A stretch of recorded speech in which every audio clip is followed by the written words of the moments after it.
All right, so again, we talked about a quota system in the early part of the 1900s that leads to the decline in immigration and immigrants. All right, so in a very popular movie, there was a scene about a quota system. We're going to watch this right here.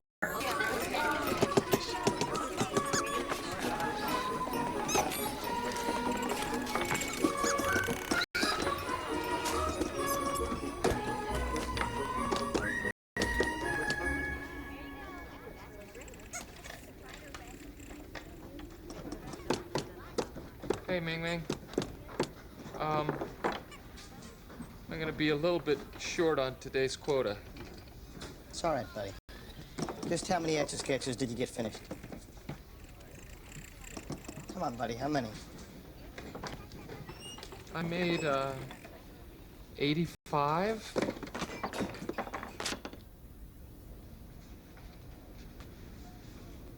85? That puts you 915 off the pace. Why don't you just say it? I'm the worst toy maker in the world. I'm a cotton-headed ninny. All right, so you heard him say the word quota, and then he said he was a little bit off today's quota. He said he only made 85, and then Ming Ming came in and said that puts him 915 off the pace. So my question for you is, what was the day's quota? Should have been an easy one. You guys should have gotten that one. All right, so in this case, what's going on is that we put a cap, which means we put a ceiling on the certain number of immigrants that we allow into our country. And so this here isn't dealing with that. This is just showing where people are coming from and how that's changed throughout the years here. All right, so you got Europe in the brown, tannish, I don't know, yellow, I don't know what color that is. Then you have Asia in the red. Oceania, that's going to be this dark color right here that has very few people.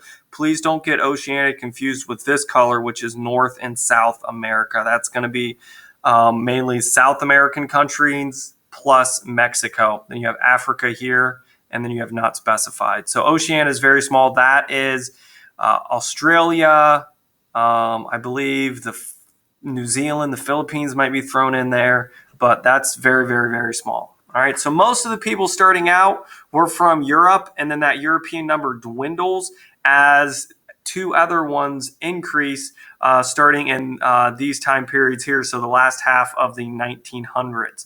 We have a lot more people from Mexico and South America and a lot more people from Asia. We're going to talk about why this number right here goes up a lot, and that's going to be due to that Chinese Exclusion Act we talked about in the last video. This is more European immigration from 1870 to 1920. So this is that time period of industrialism where we get more and more immigrants. So if you see here, you have old immigrants, new, new, new. So we talk about where these old people came from. So this would have been that north and western part of Europe. A lot of these countries have people that look a lot like the typical white person in America in the mid 1800s. If you guys remember, 1870 is the time period when slavery just ended. So we were even more racist then than what we have going on in America in the late part of the 1800s and today. So you have Central, Eastern, and Southern Europe.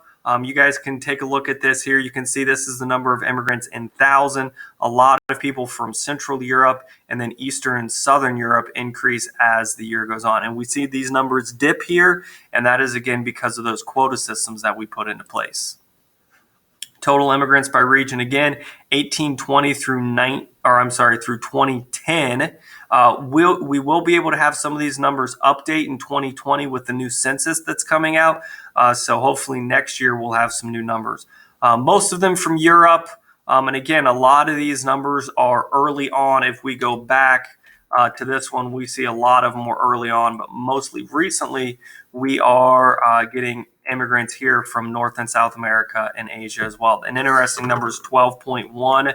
10.5 came within the last 40 to 50 years.